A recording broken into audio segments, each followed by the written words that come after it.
إن الحمد لله إن الحمد لله نحمده ونستعينه ونستغفره ونؤمن به ونتوكل عليه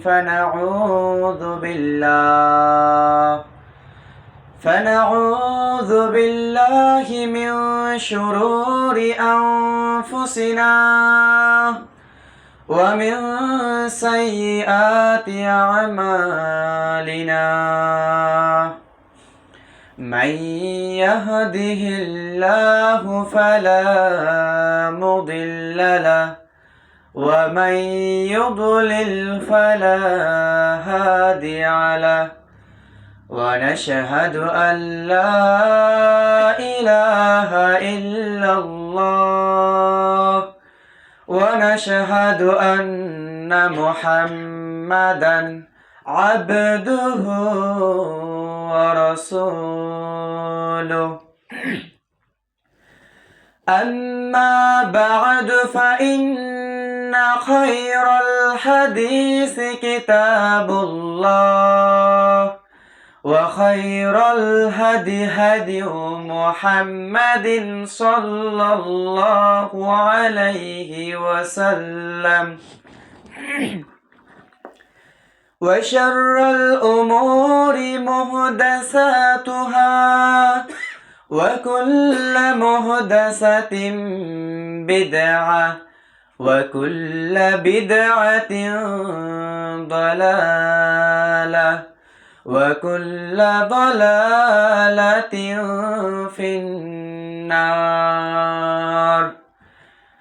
أرسله بالحق بشيرا ونذيرا وداعيا إلى الله بإذنه وسراجا منيرا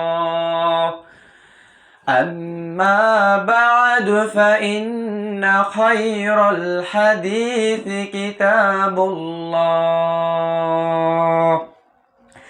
أما بعد فأعوذ بالله من الشيطان الرجيم بسم الله الرحمن الرحيم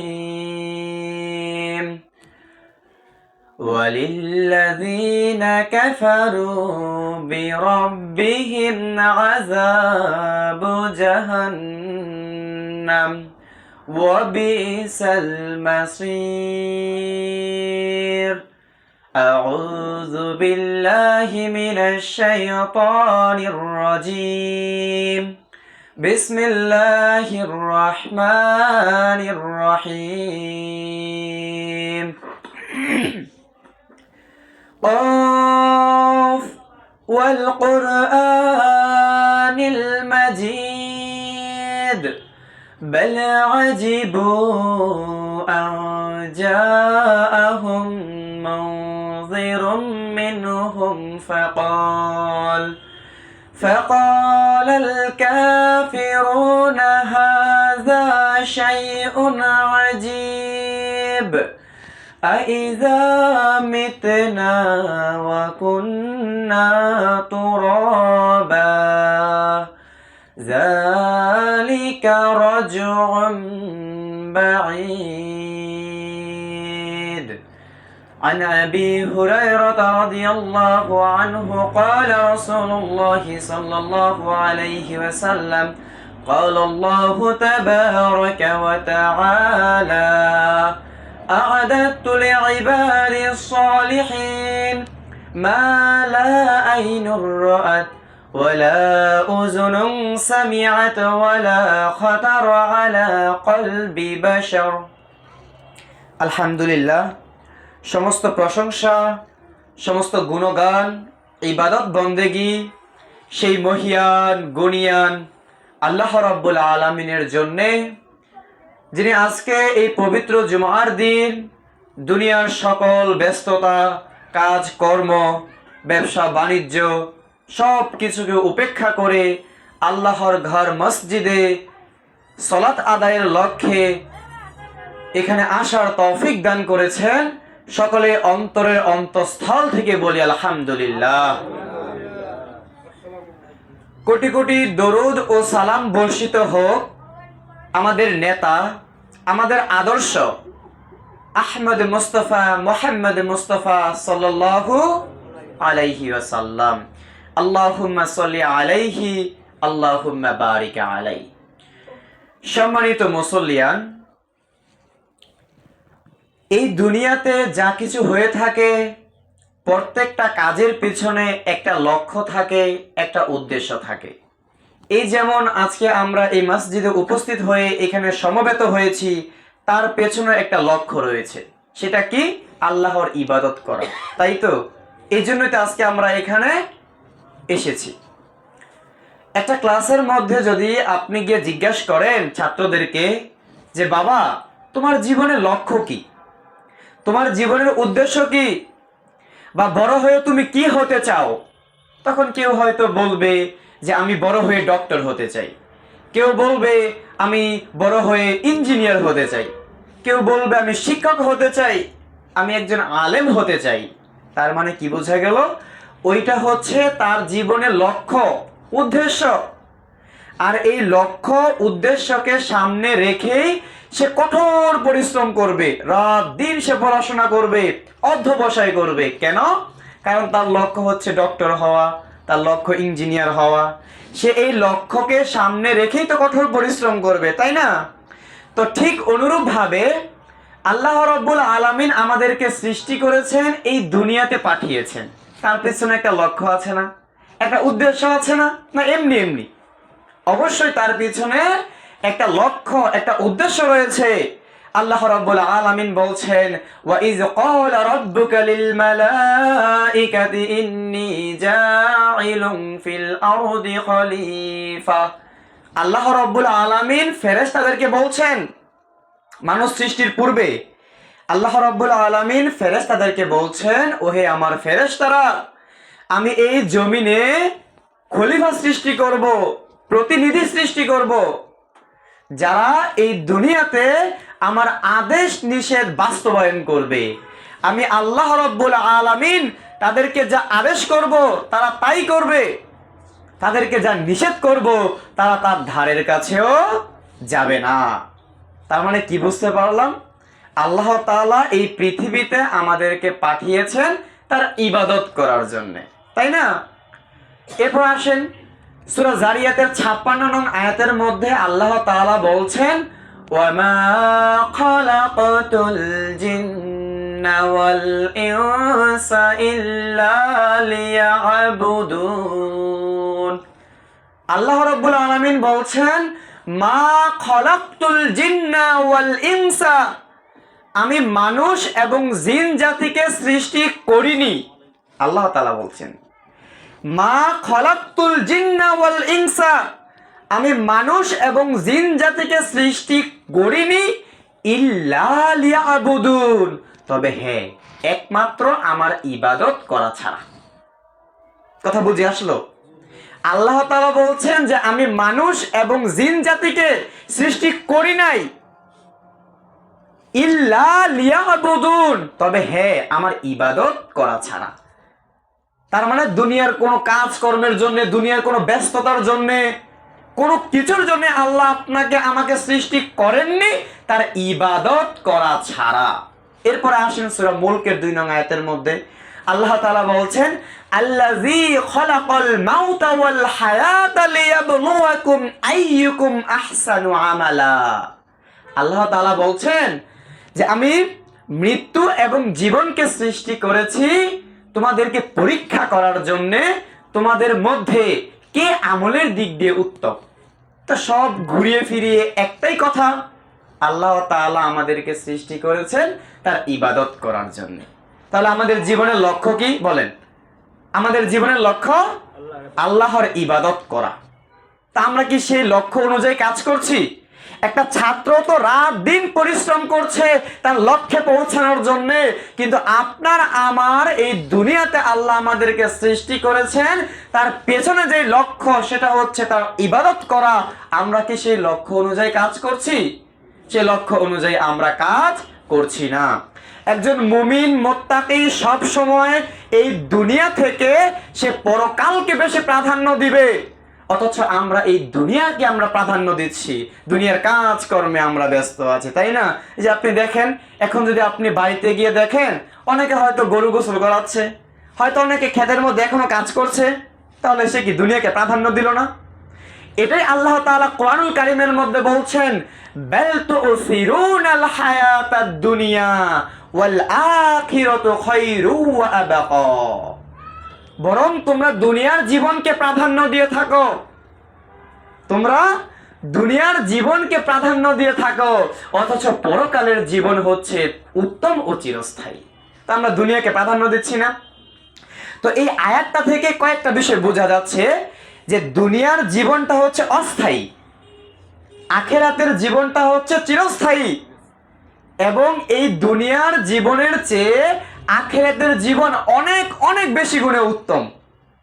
কিন্তু আমরা তো এই দুনিয়াকে প্রাধান্য দিচ্ছি, দুনিয়ার এই অর্থ সম্পদ, এই ভোগ বিলাস, এইগুলোতে আমরা মগ্ন রয়েছি, এইগুলোর পিছনে আমরা ছুটছি। আল্লাহ রাব্বুল আলামিন কোরআনুল কারীমের মধ্যে বলছেন, কি বলছে আপনি শুনুন।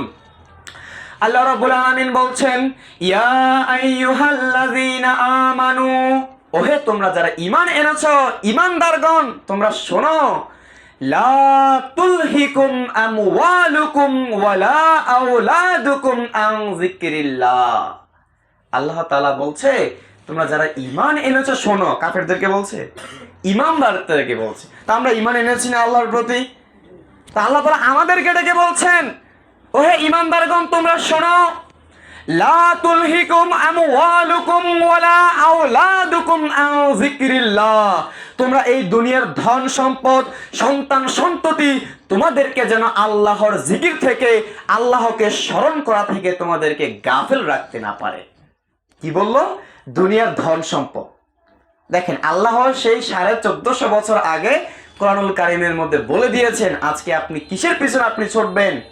আজকে দেখেন আপনি, মানুষ এই দুনিয়ার ধন সম্পদ অর্জনের জন্য মানুষ আজ প্রতিযোগিতা করছে। যার 2 তলা বাড়ি রয়েছে সে চায় আমার 5 তলা বাড়ি হোক, যার 2টা গাড়ি রয়েছে সে চায় আমার আরো 4টা গাড়ি হোক। এইভাবে অর্থের প্রতিযোগিতা মানুষকে এই দুনিয়ার প্রতি আকৃষ্ট করে রেখেছে। মানুষ এই দুনিয়ার অর্থ সম্পদের পিছনে মানুষ ছুটছে।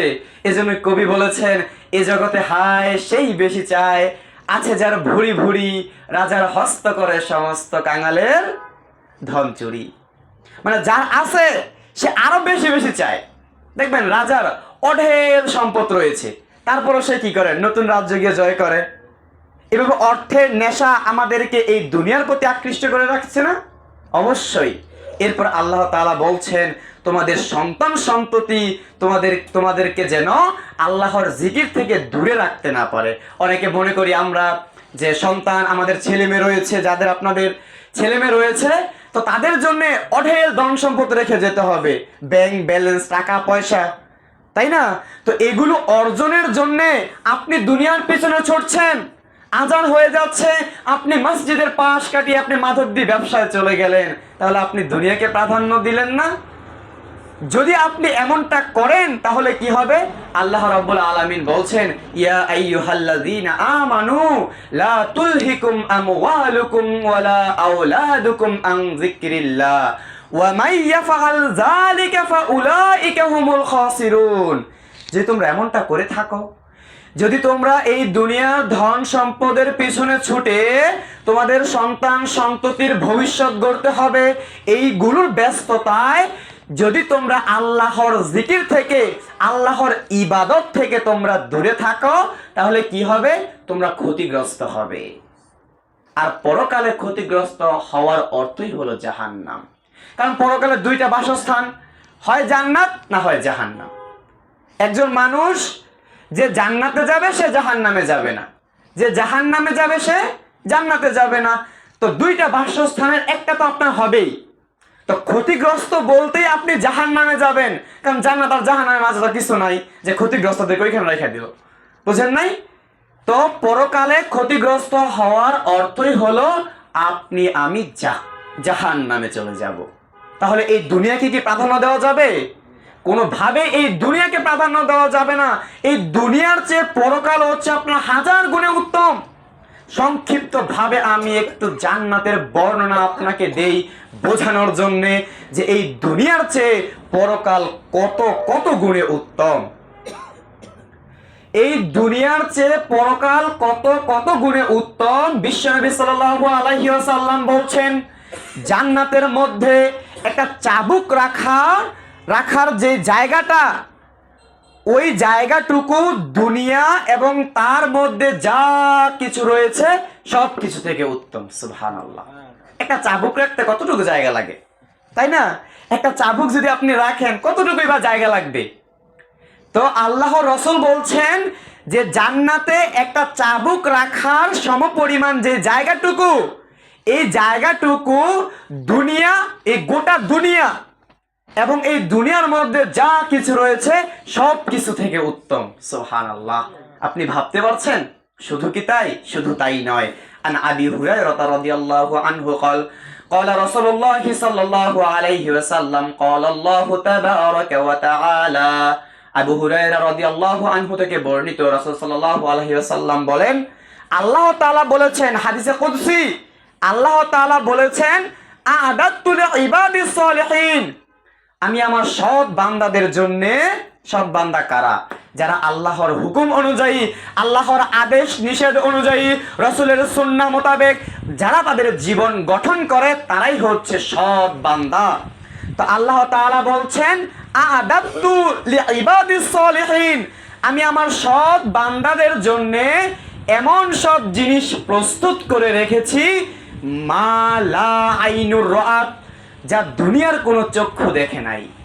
আপনি হয়তো দুনিয়াতে অনেক দামি দামি জিনিস আপনি দেখেছেন, অনেক ধর্ষণীয় স্থান আপনি দেখেছেন, কিন্তু আল্লাহ তাআলা বলছেন জান্নাতে আমি এমন সব জিনিস প্রস্তুত করে রেখেছি, মা লা আইনুর রাআত, যা দুনিয়ার কোনো চক্ষু দেখে নাই, ওয়ালা উযুনুন সামিআত, যা দুনিয়ার কোনো কান শোনে নাই। এই দুনিয়াতে আপনি অনেক সুর শুনেছেন, কত সুমধুর কণ্ঠ আপনি শুনেছেন, কত বাদ্যযন্ত্রের আওয়াজ আপনি শুনেছেন, কিন্তু জান্নাতে যে নাজ নিয়ামত রয়েছে এইগুলোর আওয়াজ, এই নাজ নিয়ামতের আওয়াজ দুনিয়ার কোনো কান শোনে নাই। শুধু কি তাই, ওয়ালা খাতারা আলা কলবি বাশার, এবং মানুষের অন্তর তা কল্পনাও করতে পারে না। অর্থাৎ জান্নাতের মধ্যে যা কিছু রয়েছে আপনার আমার জন্যে, অর্থাৎ যারা সৎ বান্দা তাদের জন্যে জান্নাতে যা প্রস্তুত করে রাখা হয়েছে এটা আপনার আমার এই অন্তর কল্পনাও করতে পারে না। আপনি যদি মনে করেন জান্নাতটা মনে হয় এরকমের, জান্নাতে মনে হয় এরকমের বাড়ি থাকবে, তাই না?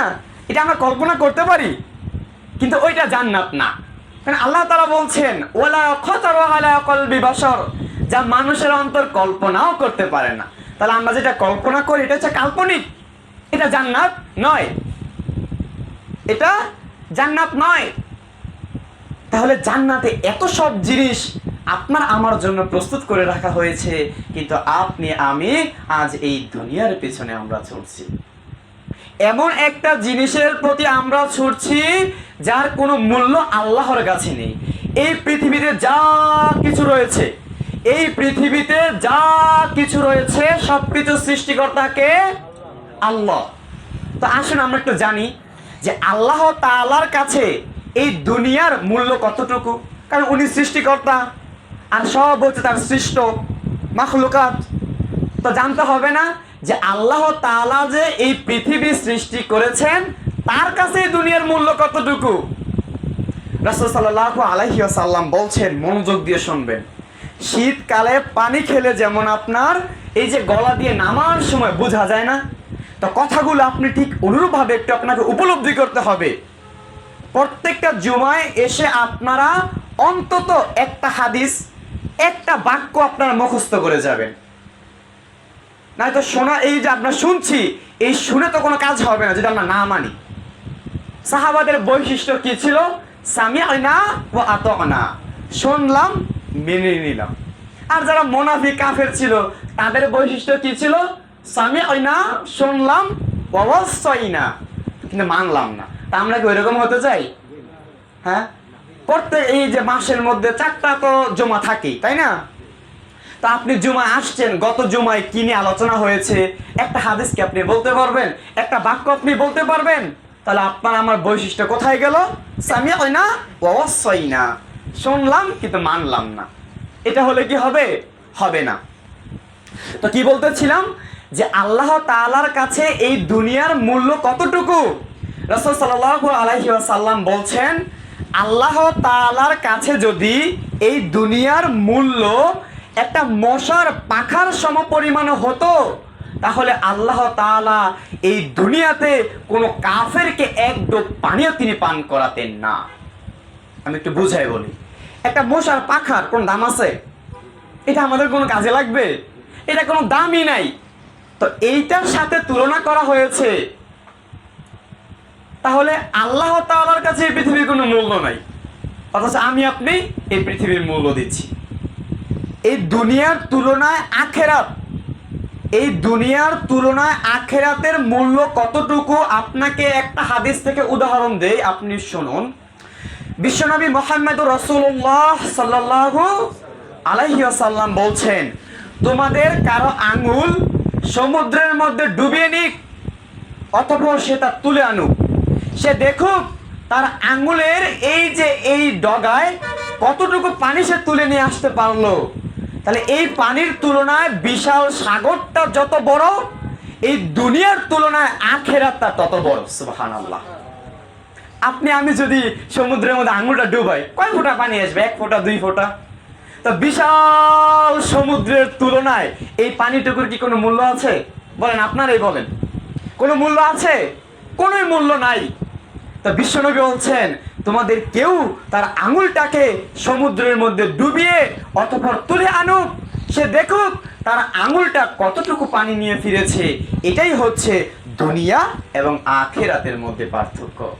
আমি আরেকটা হাদিস থেকে আপনাকে বোঝানোর চেষ্টা করি। একদিন বিশ্বনবী সাল্লাল্লাহু আলাইহি ওয়াসাল্লাম সাহাবাদেরকে নিয়ে আলিয়া নামক অঞ্চল থেকে মদিনায় ফেরার পথে একটা বাজার অতিক্রম করলেন। তো তিনি হাঁটতে হাঁটতে দেখলেন যে একটা মৃত ক্ষুদ্র কান বিশিষ্ট বকরির বাচ্চা, যেটাকে কি বলি আমরা, ছাগল। ক্ষুদ্র মানে ছোট ছোট কান থাকে না? তো ছোট ছোট কান বিশিষ্ট একটা ছাগলের বাচ্চা মৃত রাস্তার পাশে, বাজারের পাশে পড়ে আছে। তো বিশ্বনবী কি করলেন? ওই বকরির বাচ্চার কাছে গিয়ে ওই কানের মধ্যে ধরে উপস্থিত যারা ছিল, সাহাবারা ছিল, বাজারের অনেকে ছিল, তো ওই উপস্থিত জনতার উদ্দেশ্যে তিনি বললেন, তোমরা কেউ কি কোনো কিছুর বিনিময়ে এই মৃত ক্ষুদ্র বকরির বাচ্চাটা কিনতে কেউ রাজি আছো? তখন সাহাবারা বলল, না, আমরা এটা কিনতে রাজি না। তখন আল্লাহর রাসূল সাল্লাল্লাহু আলাইহি ওয়াসাল্লাম বলেন, তোমাদের কেউ কি আছো, কোনো কিছু লাগবে না, এমনিতেই এই মৃত ক্ষুদ্র কান বিশিষ্ট ছাগলের বাচ্চাটা নিতে তোমরা রাজি আছো? তখন উপস্থিত যারা ছিল তারা বলল, হে আল্লাহর রাসূল, যদি এইটা জীবিত থাকতো তাও তো এটা ত্রুটিযুক্ত, কানগুলো ছোট ছোট, এখন তো এটা মৃত, তো এইটা নিয়ে আমরা কি করব? এর কোনো মূল্য আমাদের কাছে নাই। তখন রাসূল সাল্লাল্লাহু আলাইহি ওয়াসাল্লাম বলছেন, আল্লাহি, আল্লাহর শপথ, এই মৃত ক্ষুদ্র ছাগলের বাচ্চাটা তোমাদের কাছে যতটা নগণ্য, এই মৃত ক্ষুদ্র ছাগলের বাচ্চাটা তোমাদের কাছে যতটা নগণ্য, তার চেয়েও বেশি নগণ্য হচ্ছে আল্লাহ তাআলার কাছে এই দুনিয়া। বুঝতে পারছেন কিসের সাথে তুলনা করে আপনাকে বুঝিয়েছেন হাদিসের মাধ্যমে? তার মানে কি বুঝতে পারলাম? এই দুনিয়ার কোনো মূল্য আল্লাহ তাআলার কাছে নেই। তাহলে কেন আমরা এই দুনিয়াকে প্রাধান্য দিচ্ছি বলেন? এই দুনিয়া আল্লাহ সৃষ্টি করেছেন, আল্লাহ তাআলার কাছে এই দুনিয়ার কোনো মূল্য নেই। তাহলে পক্ষান্তরে যারা এই দুনিয়াকে যারা প্রাধান্য দিবে, আল্লাহর হুকুম, আল্লাহর আদেশ নিষেধ অনুযায়ী যারা তাদের জীবন গঠন করবে না, তাদের শাস্তিটা আমি একটু সংক্ষেপে বলি আপনার মনের মধ্যে আল্লাহ ভীতি তৈরি করার জন্যে।